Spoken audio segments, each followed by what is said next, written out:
Ciao a tutti! Ganz frische Bruschetta, direkt aus dem Ofen. Da gibt es heute unser Rezept kommt gar. Wow, Patricia, sieht wieder sehr frisch aus alles. Wir machen Tomaten Bruschetta heute. Wow! Nehmen wir feines Brot, Olivenöl, Basilikum, Tomaten. Dann Bam. nehmen wir Knoblauch, frische Kräuter, Herdöpfelgewürz natürlich, Stückhaus Pfeffer. Haben wir noch Pizza-Paste gewürzt. Da werden wir nach und nach hier nachwürzen und schauen, was wir am Schluss haben. Danke.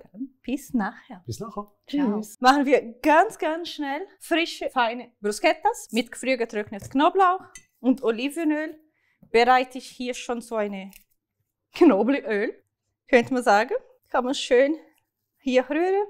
Lasse ich diese Knoblauch hier ein bisschen das Öl aufsaugen. Brot schneiden. Machen wir schön. Wieder min Mathematik, ein Finger breit etwa, dass man nachher nicht zu viel Brot hat im Vergleich zu Tomaten, aber auch nicht zu dünn, dass quasi das Ganze aufgesaugt wird, das wollen wir nicht. Jetzt lege ich schon auf ein Blech, es hätte Platz für mehr. Ne? Hier zu diesem Knoblauch mache ich noch ein bisschen Stückhauspfeffer. Ich nehme immer wirklich den Pinsel zum Rühren, das geht gut, mache ich schon weniger dreckig. Jetzt nehme ich mit dem Pinsel noch ein bisschen Knoblauch dazu, zwischen die Scheiben, schön verteilen. Dann kann ich da, wo ich wirklich zu viel passiert, kann ich schön unter die Scheibe verteilen. Und diese Brotscheibe jetzt, die kommt kurz in den Ofen, nur dass knusprig wird, braucht wirklich nicht lang und kann dann Tomaten schneiden. Da schneide ich die Tomaten in schöne Würfel, würzen, ein bisschen ziehen lassen. Aber jetzt haben wir so ein Luxus, frische Tomaten und die nehmen wir natürlich gern. Mal hier schön Tomaten drücken. Gebe ich ein bisschen Pizzapaste gewürzt. Schon alles, was wir brauchen. Oder sehr viel, was einen guten Geschmack hier gibt. Aber das Herdöpfelgewürz darf man nicht vergessen. Und jetzt mache ich ein bisschen Stückhauspfeffer.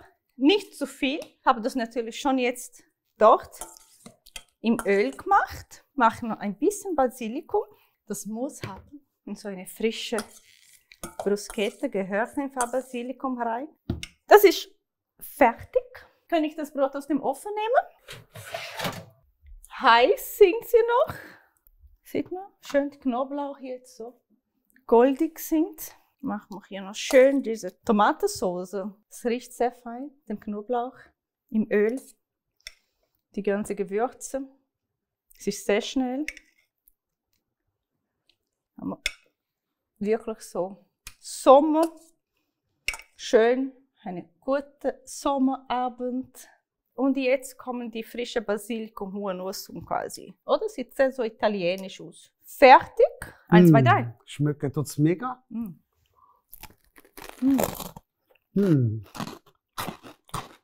Knoblauch. Mega fein.